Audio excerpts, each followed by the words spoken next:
So a good example, when I first heard about NAD boosters, like NMN or NR, I heard a podcast where they were talking about nicotinamide riboside or NR, product called True.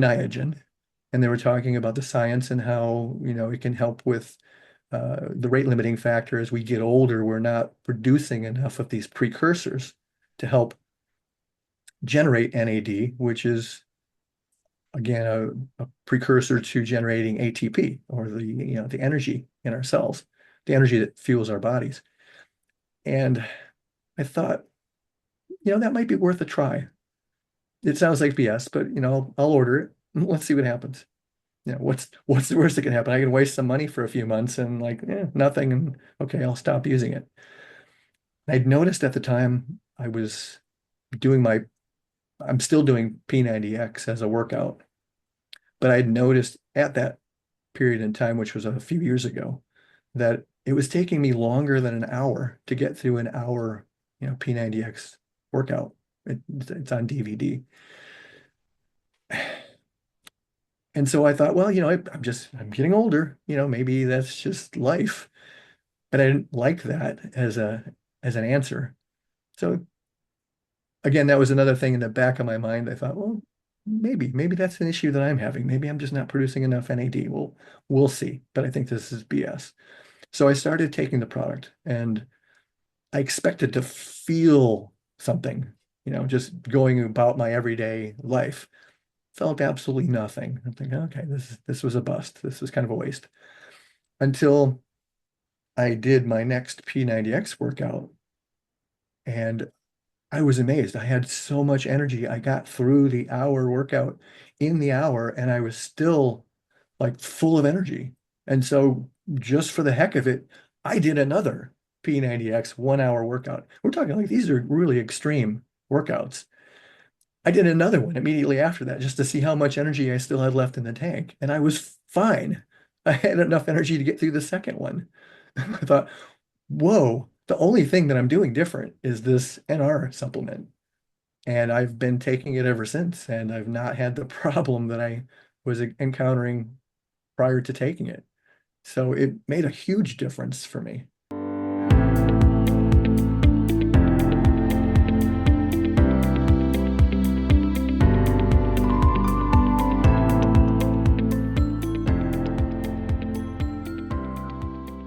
Okay, hello, Dave. You are now a full-time longevity biohacker and are on the Pace of Aging Rejuvenation Olympics leaderboard, where you have been placed 6th ahead of Brian Johnson in the past. So welcome to Modern Healthspan, and thank you so much for joining us today. Well, thank you, Richard. It's great to be here. It's really nice to meet you. You too, you do, Dave. I mean, you're famous for being so high on the rejuvenation leaderboard. So what I wanted to start with is what got you started thinking about longevity? I mean, for me, I actually came into it from like health. It was I wanted to be more healthy, and then that kind of turned into longevity.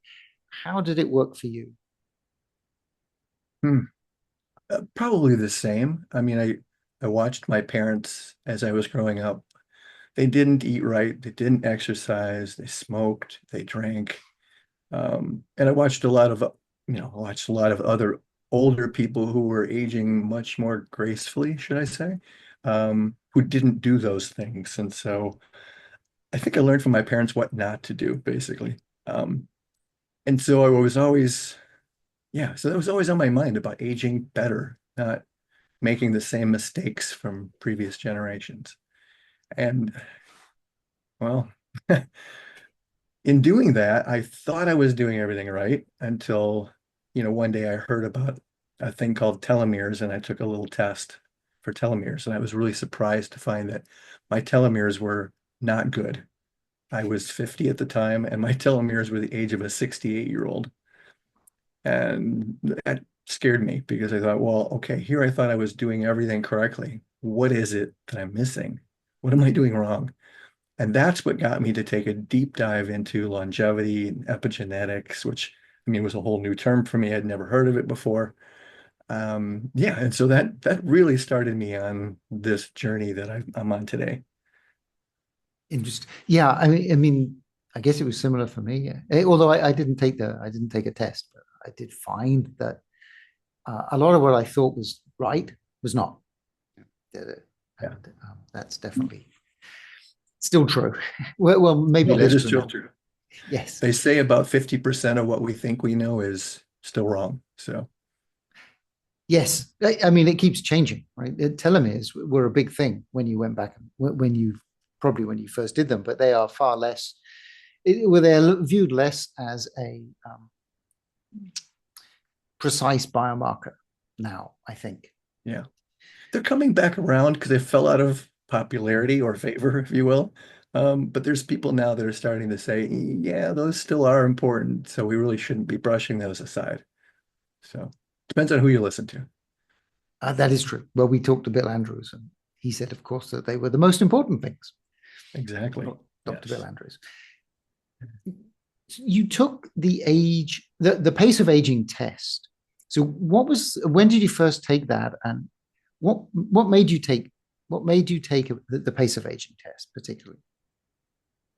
So that's a great question when I started taking it. I was looking for every test that I could find to validate that the path that I was on was the correct one, right? I wanted to know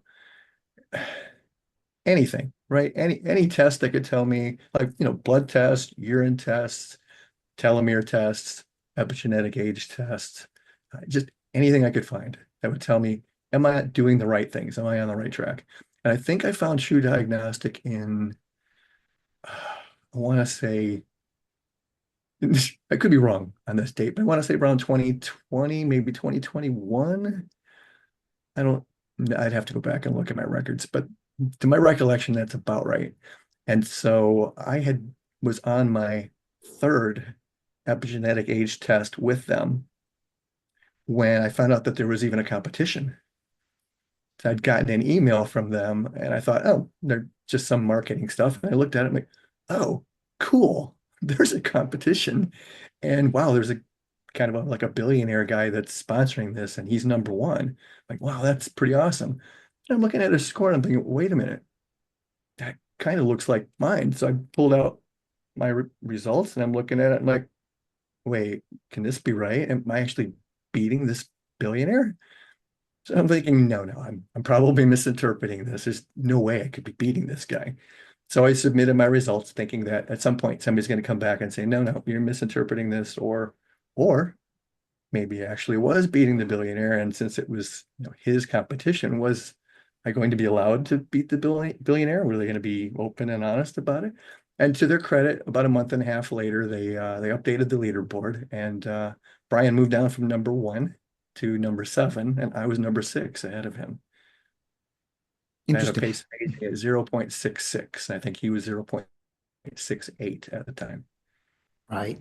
But as I recall, to get on the leaderboard, you have to take three. Is it three and it's the average or the best of the three? At least 6 months apart. Yeah. Yeah. At the time when they didn't, it wasn't based on average, it was just based on your best score. And so Okay. that happened to be my best score. And that happened to be Brian's best score too. So averages didn't come into play. Okay. So there's been some more competition and you've gone down a little bit. But when did you take your last entry? So how are you doing now? And when did you take that? And when do you intend to take the next one? Oh, I just did about 2 weeks ago. So the funny thing is, I tested 5 times last year, and each time I tested at my absolute worst because I don't really care about the competition, to be honest with you. I'm not in it to compete, even though it's kind of fun and it's nice to be up in the upper portion of the leaderboard. But I'm really doing the testing to learn something. And I wanted to know how different negative life events adversely impacted my pace of aging and my epigenetic age. So, for example, so a year ago, December, January, and February, I was down pretty hard with a flu of some type.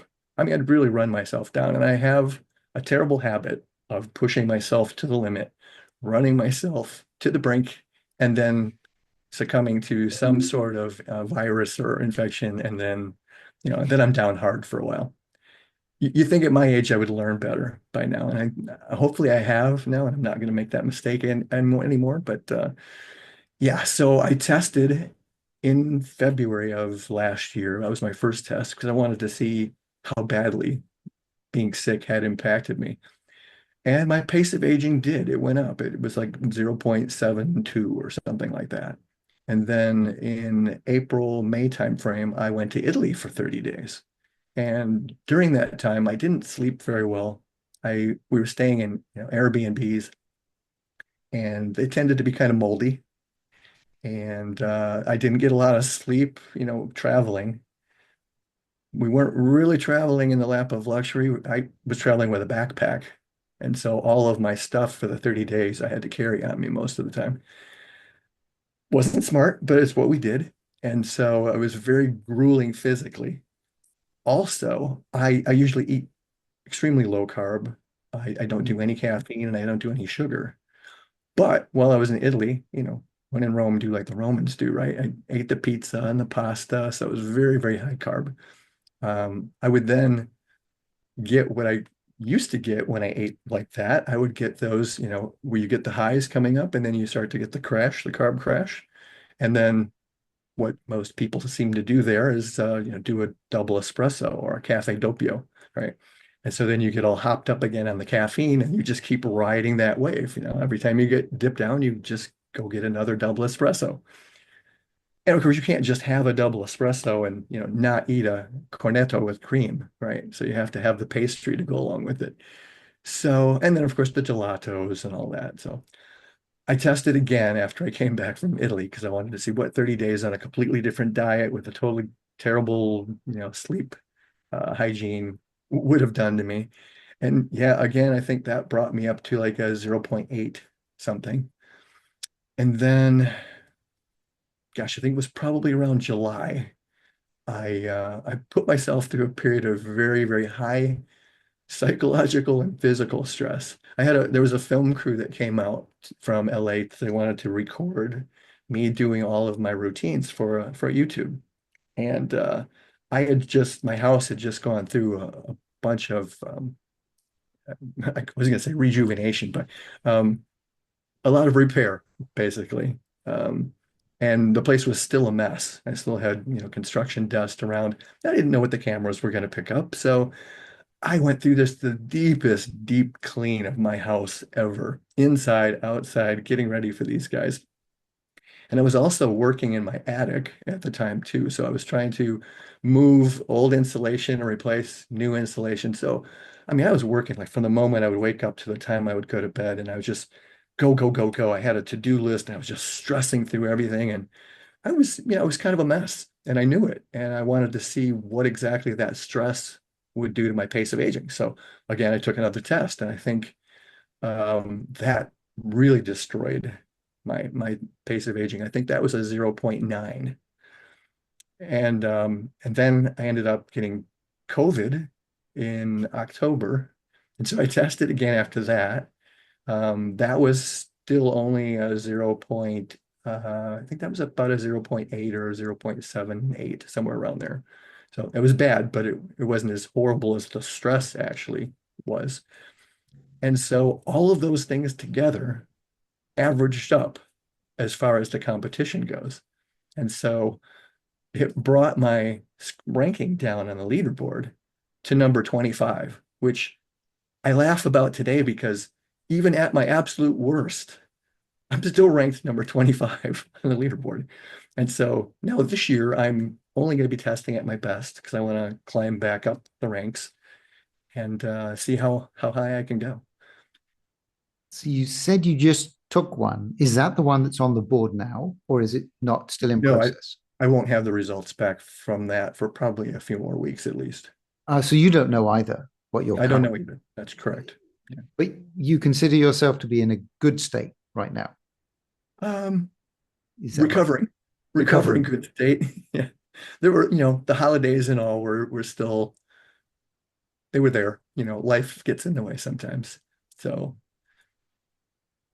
Yes. we'll see. We'll see. Yeah. Yeah. I Holidays are expect it to be good. Yeah, I think your current number is 0.747, as I recall. I was thinking. That's my average. Yeah. That's the average.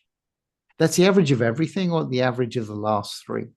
That's the average of the highest three within the last, I think it's 24 months. The That's how, highest three. That's yeah, how they the do it. rules are interesting now, right?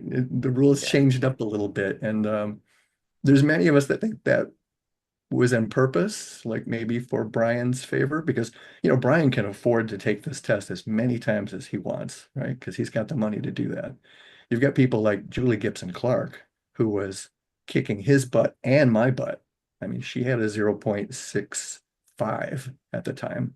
I was 0.66, Brian was 0.68. So she was number 4, I believe, ahead of us. And I mean, she's a working mom. She can't afford to keep taking that test. That's rather expensive. So she's dropped off of the leaderboard, or at least off of the top 25. I'm not even sure where she ranks today, simply because of cost. So I think there's a lot of people that are like that were higher up on the leaderboard, but they can't afford to keep taking that test to stay competitive. So they drop down in the rankings. But you are ahead of Dr. Michael Lasgarden, who he's been on the channel and is a very serious. I don't know whether you'd consider him a biohacker because I don't think he does a lot of the kind of biohacky things, but he is very serious about the way He's very scientific about his approach. very And scientific about his lifestyle approach for yes, getting the I, best I results. admire him greatly. I actually aspire to be more like him. It's just I don't know if I could be that diligent about measuring everything, every morsel that I consume. And then I don't have the knowledge that he has of being able to do statistical analysis and, p-values of how those changed my blood markers. I mean, I wish I knew how to do that. I'd love for him to teach me sometime. He's actually a great guy. I enjoy talking with him. We converse often. Um, I don't think he's got the bandwidth to teach me, but I would love it if someday he could. Yes, yeah, the statistics piece and just it's a bit of a. I remember watching one of his things, and he talked about how one of his interventions was moving one of his markers in the right direction, but it was moving another marker in a different direction, and just statistically how he could get the best of everything was which shows you something about biology that there's no solutions, there's only trade-offs. Yeah, I've seen that in my own markers where I'm like trying to target one thing in specific. And yeah, I might move that marker, but then something else will go off in the opposite direction. It's maddening because it's all connected. There's no simple solution for that kind of stuff, especially when you're trying to tweak hormones, because hormones tend to affect everything. Is losing weight or gaining muscle one of your New Year's resolutions? For me, adding muscle is always on my list, and getting proper sleep is a key part of that. A fascinating study found that poor sleep can reduce fat loss by 55% and increase muscle loss by 60%, even when you're eating right. But Magnesium Breakthrough by BiOptimizers can help. It's the only supplement that combines all 7 essential forms of magnesium, helping you fall asleep faster and stay asleep longer. Unlike basic magnesium supplements, Magnesium Breakthrough is specially formulated for maximum absorption, supporting deep restorative sleep that helps your body burn fat more effectively. I take Magnesium Breakthrough in the evening so I can get good sleep to support my fat loss and muscle recovery. If you want to try Magnesium Breakthrough, go to bioptimizers.com/modern and enter promo code MODERN10 to get 10% off any order. If you subscribe, not only will you get amazing discounts and free gifts, you will guarantee your monthly supply. We talked about markers. So you're looking at all these markers. How important is epigenetic age or the pace of aging, which is kind of related in your calculations? I mean, is it a big thing, or do you worry more about physiological markers? I think I worry more about the physiological markers, to be honest with you, because the pace of aging stuff, it's just another number. It's just kind of another road marker as I'm going down that highway, trying to see if I'm heading in the right direction. And so, yeah, I don't give it, I don't give it a very high weighting. It ranks up there, but my blood work, like urinalysis, the metabolites, those kind of things, I'm paying more attention to. But Yeah, well, but the epigenetic age testing helps me get a bigger picture of everything. yes.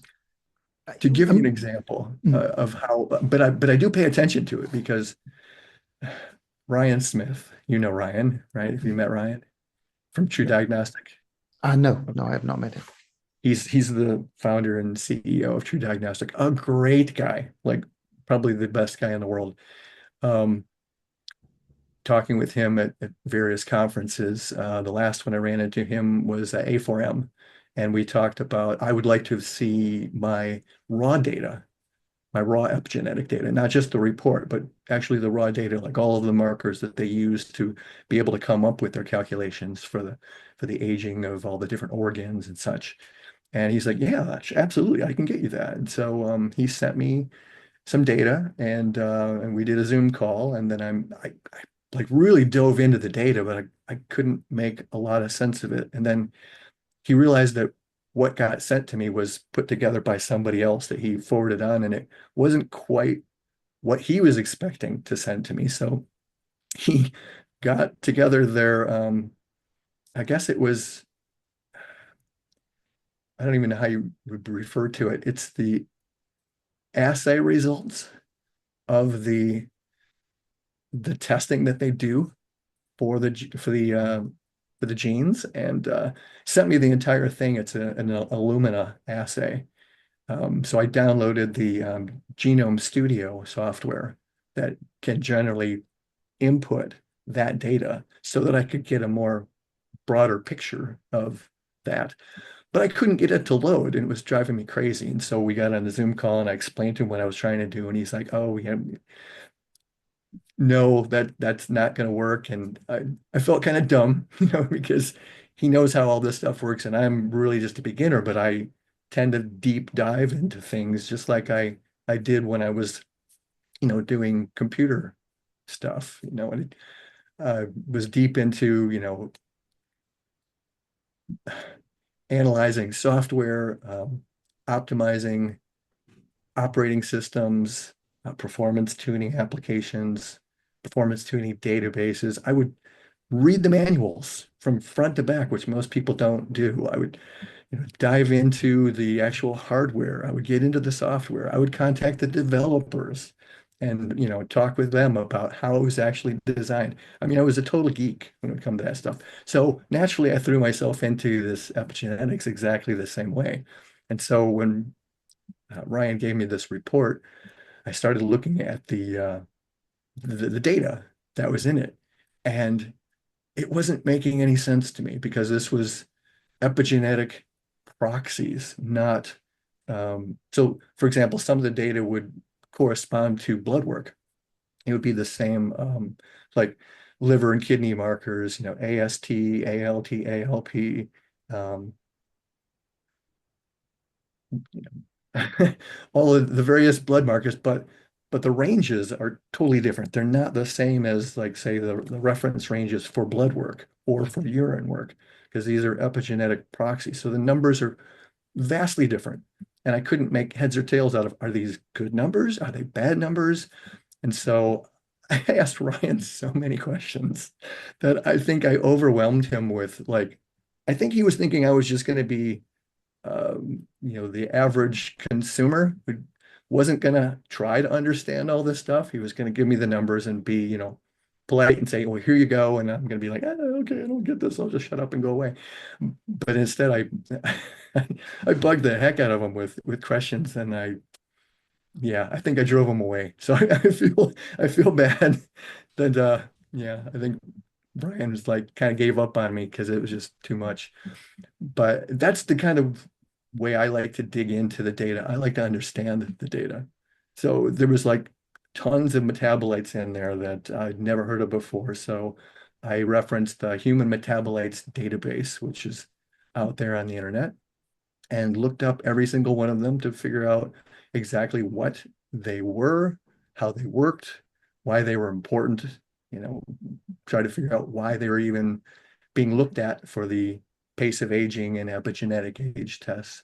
And it was fascinating. I mean, so I've learned quite a bit from it, even though I'm still in the dark about what a lot of it means. But that's the way I was when I started getting into all this biohacking stuff and listening to podcasts and reading books. I mean, in the beginning, all this stuff was just way over my head. But the more I stuck with it, the more it started making sense. And so, hopefully someday I'll understand it to the degree that, Ryan does, but I don't ever expect to get that far. Yeah, there is a limitation with time, I think. But I don't fully, I mean, metabolites and epigenetic markers, I would thought would be different. I mean, they have your blood, so they would be able to see the metabolites. Yeah. And they're looking at proteins as well. And they're looking And at, they're looking at, I believe they're looking at SNPs. So they're looking at all of it. So they're looking at the proteomics. I mean, all of the omics, of course, involve all of the things we just mentioned. So they have to get into all of it to be able to give the reports that they give. how long do you spend doing longevity things? And is it because they're longevity things or they're things that you would want to do anyway? Yeah, that's a great question. When it comes to my routines for longevity or for health, I would call them routines for health. Um, I've made them routines so that I really don't have to think about them, right? It's just something that I do. I mean, because let's face it, we all have morning routines, we all have evening routines, we all have afternoon routines. Whether we realize that they're routines or not, they're just things that we do every day, right? So I set out to consciously design mine so that they would be a benefit to me and not a hindrance. And so very consciously, I designed what I wanted to do and when, is what I thought would be beneficial and why, and then make it habit. So I no longer have to give it any mental energy whatsoever.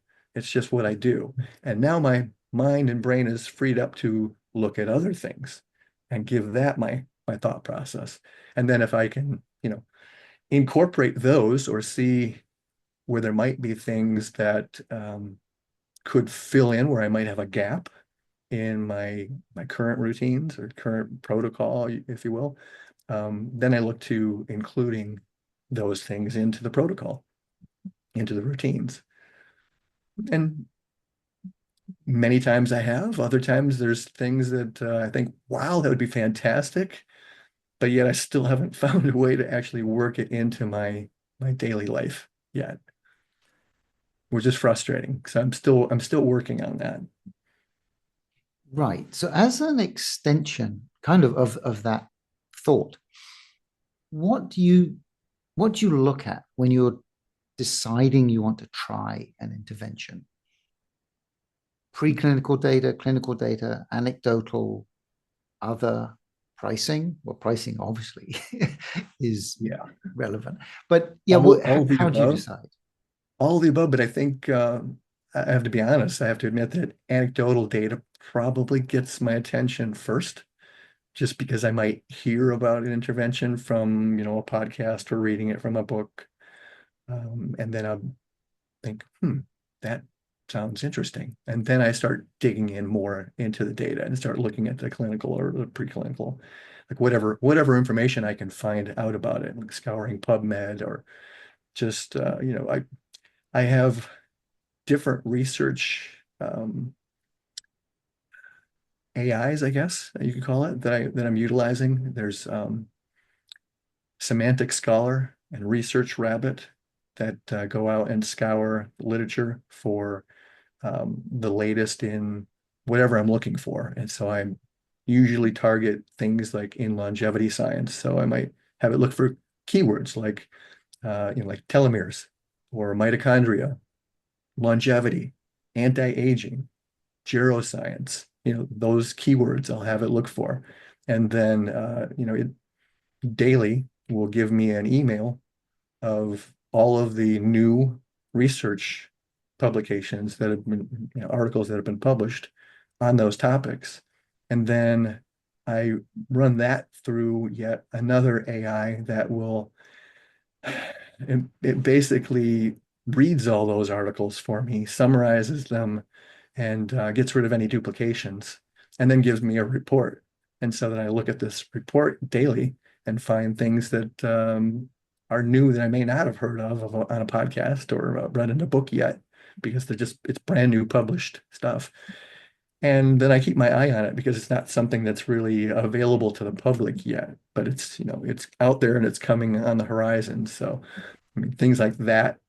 So I'm looking way down the road, and I'm looking at things that are even, that are available today. I'm trying to cover all the bases, if that makes sense. What was the third AI? The one The that did third the A, yeah. it's well, there's two different possibilities. There's one called Zapier and one called Make, and both of those can take inputs from the other AIs, like go in, read my Gmail inbox. So, for example, I might have the Research Rabbit and the I keep forgetting, blanking on the other one, Semantic Scholar.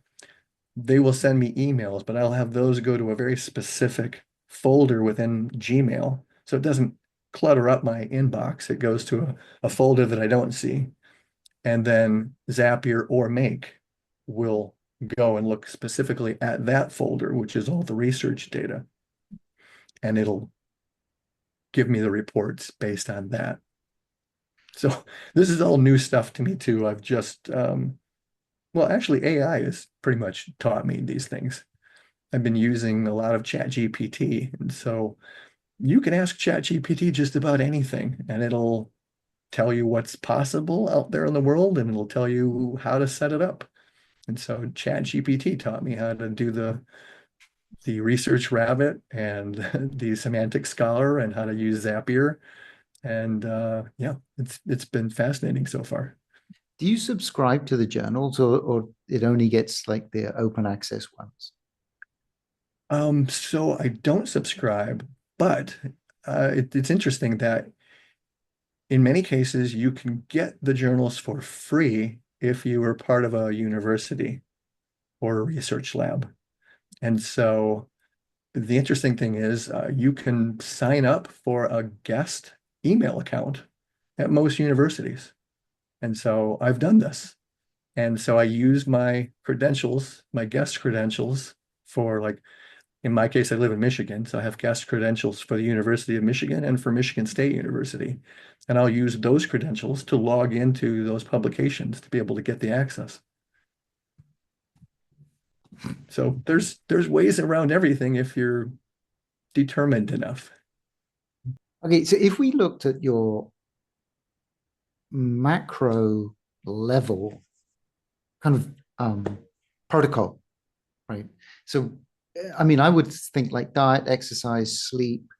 Do you consider mindset as being one of your something that you also want to kind of manage and improve?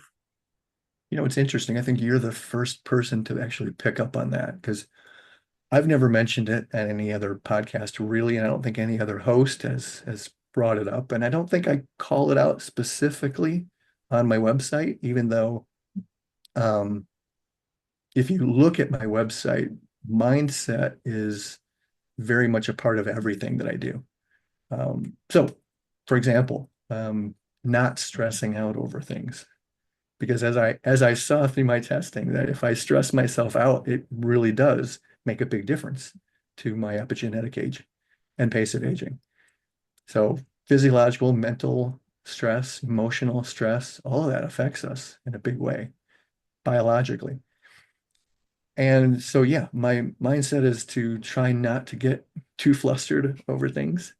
So, like, if my routines get disrupted in any way, not to stress out over it. Like, I say I can't get a workout in today because All right, great example. Right now, I have some construction going on here at the house. I have a good friend of mine. He's a carpenter, and I decided that I wanted to build a climbing wall in my back stairwell. So over the stairs, I have a single story house, but it was built such that you could add a second story to the house. And so over the stairs that go down into the basement, there's a ceiling that slopes along with the stairs. But the ceiling is completely unnecessary. There's nothing above that. It's just empty space. So I tore out all of the plaster and opened up the space. And he's been building in the structural supports to be able to put in a climbing rope, and I've got a pegboard wall, and then handholds to be able to make it a climbing wall on all three sides.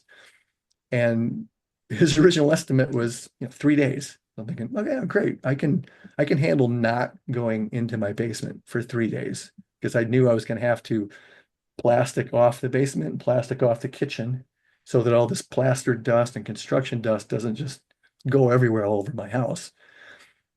Well, 3 days is now gone into 3 weeks. And um, all of my stuff is in the basement. Like I can't do laundry, it's in the basement. My sauna is in the basement. My Carol bike is in the basement. My whole workout room is in the basement. And so while all this dust was flying, that was probably a good, 5 days. I wasn't able to do any of my workouts. It kind of drove me crazy because that's a break of my normal routine. But, try to be zen about it and not stress because this too shall pass. So that's my motto for most things. But also when it comes to if there's a social event that comes up that would deter me from doing like a sauna session or a workout, I don't stress out over it because I can do that sauna session or workout tomorrow. It's to me, it's more important to be with community, with friends, go out and do things and have fun, live my life, right? I don't live to do biohacks. I do biohacks to live a better life. And so setting those priorities correctly is important to me. And I know there are people that will like, nope, sorry, can't do that. I have to go to the gym today and do my workout. And it's like, yeah, that's not for me. That's not the way I want to live. So mindset, yeah, mindset is a very big deal for me. And you obviously still have or you obviously have a very um, growth mindset, a la Carol Dweck and learning. And I mean, because you're still spending a lot of time learning new stuff. Absolutely. People have asked me like, well, you might even were planning to ask me like how long I want to live. I And was, yeah, go ahead. okay, my answer to that is I don't have a number. My answer is I want to live as long as I am still growing, as long as I'm still contributing, as long as I'm still able to, give and receive love to my community or, my family, my friends. Um, that's what life is all about. If there's at some point in my life where I'm no longer learning, I'm no longer growing, no longer contributing, I'm not able to give or receive love for whatever reason. Maybe I'm just, in bad shape and feeling like garbage, and I'm cranky and I don't want to be bothered by people. I mean, at that point, maybe life isn't all that great anymore. Maybe I don't want to, yeah, maybe what use am I at that point? If maybe other people are having to take care of me and I become a burden to people, then I'm probably not going to want to keep going, right? So as long as I'm healthy and I'm not a burden to anyone, I'm still able to give love and receive love, still able to learn and grow. I'm game. I'm down. I want to stick around as long as I can and keep doing all those things. So I don't have any target age for that. Yeah, so I was going to ask at some point, and now seems like a good point. Do you think about longevity escape velocity, do you think that is within reasonable reach? I mean, it's one of the things like Peter Diamandis says, I want to be really healthy so that I can be there when LEV arrives, sort of. I'm paraphrasing. Absolutely. So is that how Absolutely. you view things? Yes, I do very much so. Because I would like to I would like to remain youthful as possible until that time comes. Because I don't want to be, gosh, I don't want to be like to a point where I'm really broken down and falling apart when that time comes, because maybe there's only so much they can bring you back to, right? As far as youthfulness goes. I don't know. I don't want to make take that risk and think that I have to live, for the next 100 years as an 80-year-old, right? I want to live for the next 100 years as a 30-year-old, right? Because right now my epigenetic age is like 38, right? And so I would like to continue. Well, at best, I'm 38. Others would put me in the mid 40s, but I would like to continue to live at that age going forward, if possible, when those interventions come that can extend my lifespan. So maybe they'll be able to reverse my age back to a 20-year-old. That's hard for me to conceive how that would work physically, but it's in the realm of possibilities. It's just at this point, I can't really wrap my mind around it because I've not seen it yet, if that makes sense. It does. And yeah, to me, it seems like it's just chemistry and physics, and Yeah. it But should be I don't think possible. I answered your question. I think your question was, do I think the Oh, escape velocity is yes, possible? yeah. And so my answer to that used to be like, I don't know. But the more that I dig into the latest research, the science, the thing, all the different avenues of research, the different ways they're attacking the problem of aging, I have to say, absolutely, I believe it's going to be possible because there's just so much that they're discovering and that they're on the brink of perfecting. It's hard for me to imagine it not happening. Yes. Yeah, I mean, I think it's like general AI. It's inevitable. It's a matter of when. Like nature does it. There are animals that effectively live forever. And if nature can do it, I'm sure we can do it. Just how long and whether we will be here when that time arrives. And then the other big question is, will we be able to afford it? So I think that's where a lot of people say, oh, I don't have to worry about, I can eat like crap today because, tomorrow they're going to come out with some drug that's going to just rejuvenate me and I don't have to worry about it. Well, it's possible. Tomorrow they may come out with that, but tomorrow you're not going to be able to afford it. I'm not going to be able to afford it because it's only going to be in the reach of billionaires. And then maybe a couple of decades down the road, as it becomes more cost effective, it might end up getting rolled out to the rest of us.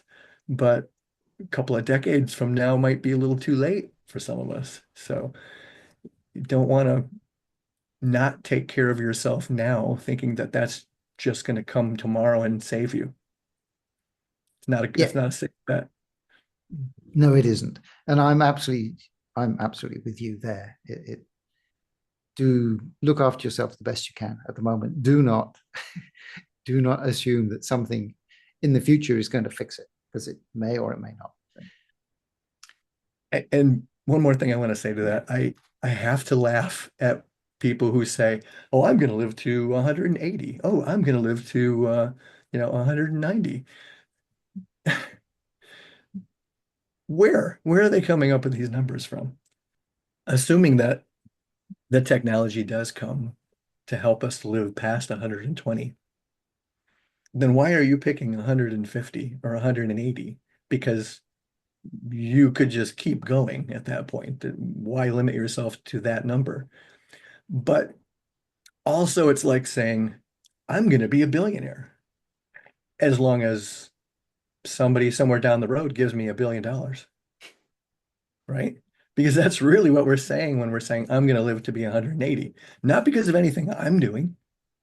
It's because somebody is going to develop something. Some scientist somewhere is going to figure out the limitation and give it to us, right?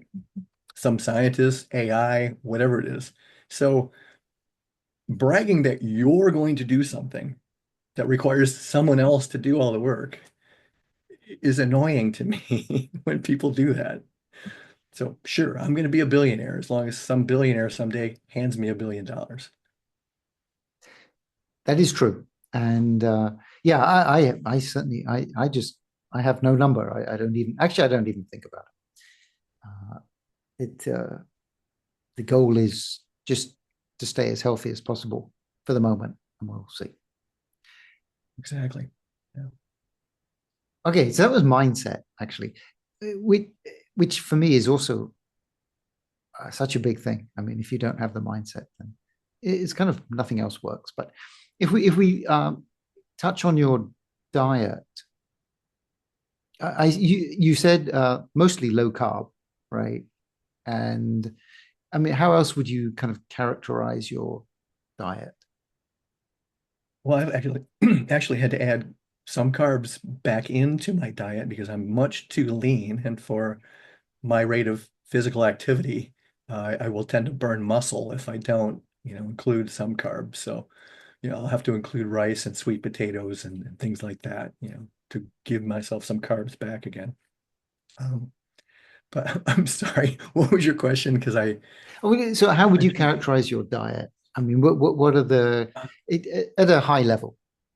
Okay, so I can't call myself vegan. I can't call myself paleo. I'm not I'm not on the omnivore diet, right? I pretty much do a mix of all of it. I Based on the books that I've read and the research that I've done, I just pick the foods that are supposed to be the most helpful in regeneration, in rejuvenation. Things that uh, will not take away from my life. Like in the style that I cook things, you can go and take some very, very healthy food and you can char it on a grill and add all kinds of, glycans to it. And you glycanate your food, you're going to age yourself faster. That's not wise. So I slow cook most of my things in a pressure cooker, either a pressure cooker or a slow cooker, because that's a healthier way of making the dish. I try to avoid, anything that's got, I don't do any processed foods whatsoever. So I don't, avoid all the things that come with processed foods, which there's a long list of things.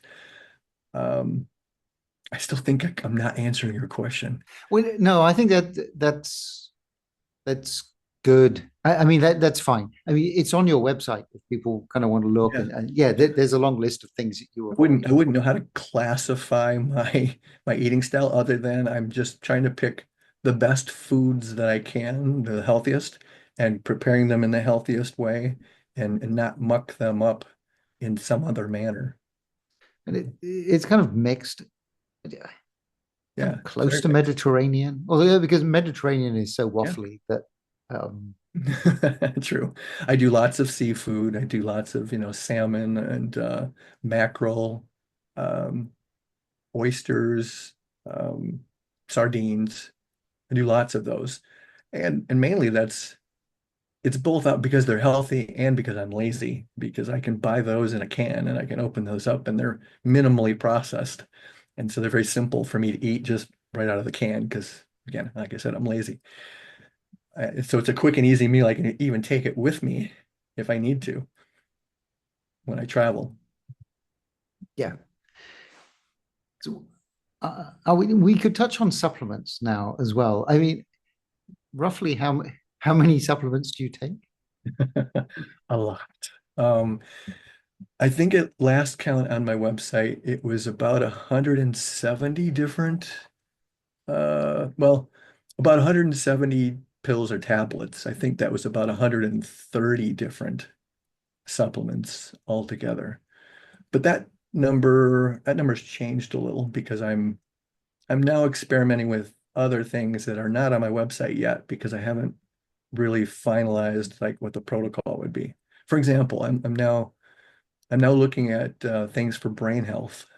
And so I've known lots of people that I meet at conferences like RadFest and A4M and the biohacking conference that do things like piracetam and aniracetam and all the aracetam family, which is supposed to help with cognitive performance. And there are other substances like oh gosh, this is why I need cognitive enhancement supplements because I can't even remember the names of them. Um, like Subroxy and there's another one. I'm not even going to approach trying to say it because it's a long name and I would probably butcher it unless I had the bottle in front of me. Um, and plasmalogens and things like that are they're supposed to be very good for brain health and helping BDNF and generating new brain cells. Peptides like cerebral lysins, Cmax. Um, there's others that I'm blanking at the moment. So I'm utilizing those right now to um, try to see what benefits I can experience from them. But to be honest, proceeding at the utmost of caution, I've picked the mildest of the racetams. So I've chosen piracetam, and I had been using it at such an extremely low dose. I hadn't really noticed anything whatsoever from taking that along with the other, you know, brain enhancement supplements. And so I'm slowly titrating my doses up until maybe at some point, months from now, I start noticing something. So when it comes to the brain, I don't really want to mess around and just dive right into stuff that's new to me. Although I know there's tons of other people that are using it and very successfully using it. Like Dave Asprey talks about his use of, I guess he's using aniracetam. He's using some other things, much stronger, but I'm not ready to go there quite yet. So I'll get there slowly. Yes, certainly brain health is one of the things, and also cognitive improvement is one of the things that I am thinking about as well. In terms of peptides, one other thing that I was going to ask about peptides, but do you take any peptides to enhance muscle growth? Like one of these, what is it, growth hormone secretagogues or anything like that? I do. I also found I was using that at way too low of a dose because I was using it for okay, so CJC 1295 and ipamorelin. I'll use the two of those together as a combo. I was using that at much too low of a dose for the past 2 years because I was not noticing anything at all from it. And I didn't realize I was being too cautious with my dosage until I was helping a friend of mine who was interested in trying them come up with the dose that he should be using based on his body weight. And that's when I realized that the calculation I was using was like, oh my gosh, yeah, I'm like not using, I was using maybe a quarter of what I should have been using. So, but that was right about the same time I also learned about the TRIIM trial. Dr. Greg Fahey, TRIIM trial using growth hormone with metformin and DHEA in rejuvenating the thymus.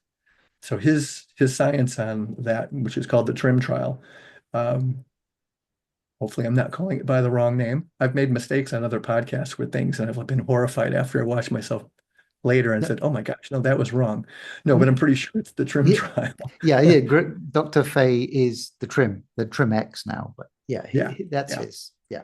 And so I've been doing my own version of the TRIIM trial, but instead of using metformin, I'm using berberine and arlopoic acid and I think NAC was the other I was using for that. And instead of growth hormone, I'm using the growth hormone secretagogue, so CJC 1295 with ipamorelin, and also using the DHEA. So I'm doing his protocol, but with modifications, because I think using the growth hormone secretagogue rather than growth hormone is a safer approach. Because growth hormone, there's a possibility of inducing cancer from it. And if there's even the slightest possibility, I don't want to take that risk. I mean, part of longevity is not doing yourself any harm, right? Is So trying to proceed at the utmost of caution. yes. Yeah, I was going to ask about that. So thanks for talking about it.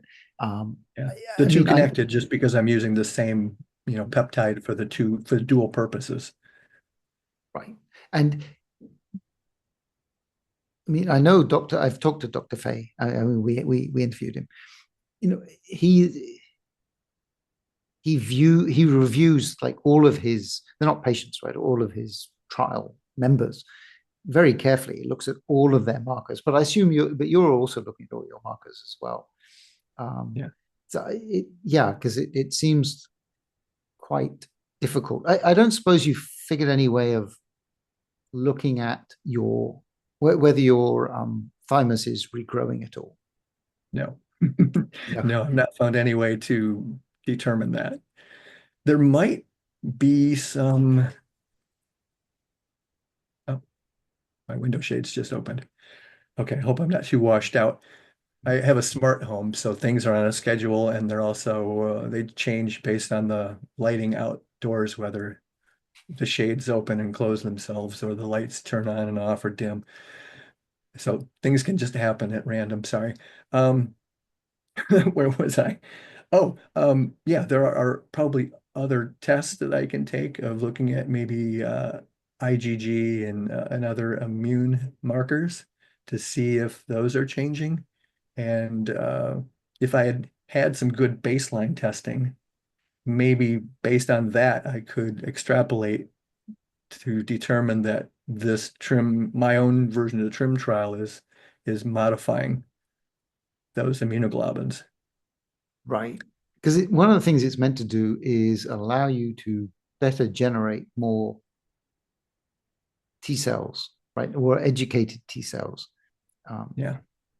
but I don't know what test would allow you to look at that.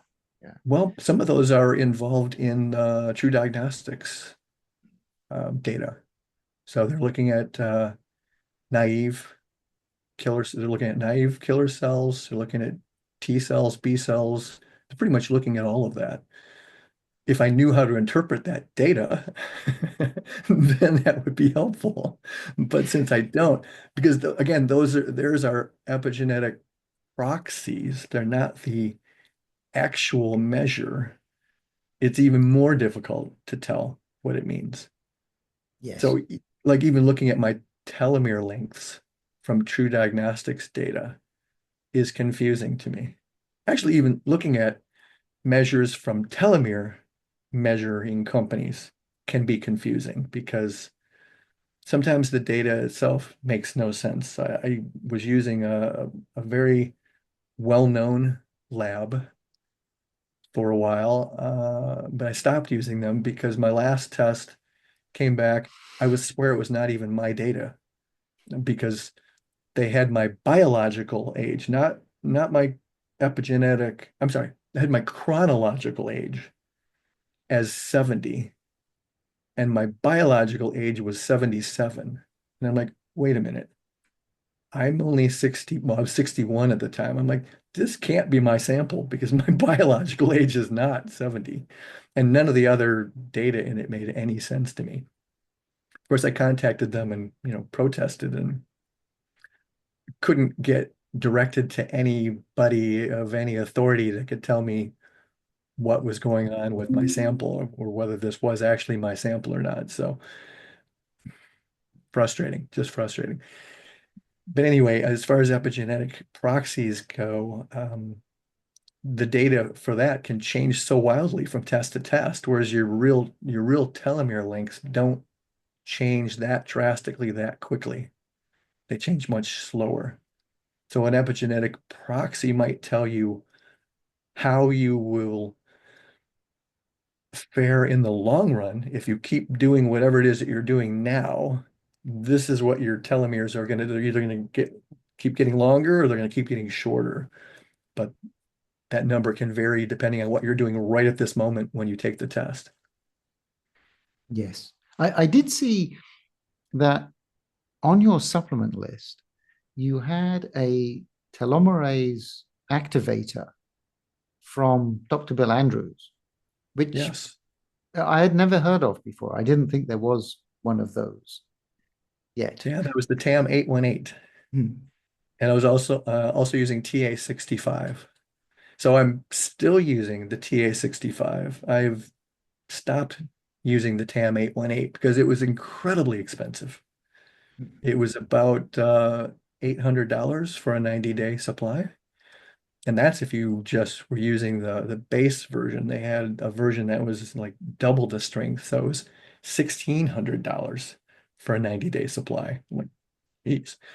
So because I was concerned about my telomere length, back when I originally took that test, at that point I was willing to spend any amount of money to lengthen my telomeres. And it took a few years until a product that had telomerase was available and on the market. And that very first product was Bill Andrews' product, the TAM 818. So as soon as that hit the market, I began buying it and using it. And over time, I was in testing, seeing my telomeres coming back down from 68 down to I think the last decent measure I saw was around 53 years old. And so, I mean, things did proceed in the right direction, and that's really all I was concerned about. I don't want my telomeres necessarily to be the age of a 20-year-old. I just, if they were my own age, I'd be happy with that. I just didn't want them to be 18 years older. So I've discontinued purchasing that and using that money now to buy other supplements that might be more beneficial. Yes, I did. I did. I was surprised. So I followed the link and I saw what the price was. Yeah. Although Yeah. when we spoke to Dr. Andrews, he said that he was working with a company who in this February were meant to release some kind of a supplement that would extend telomeres.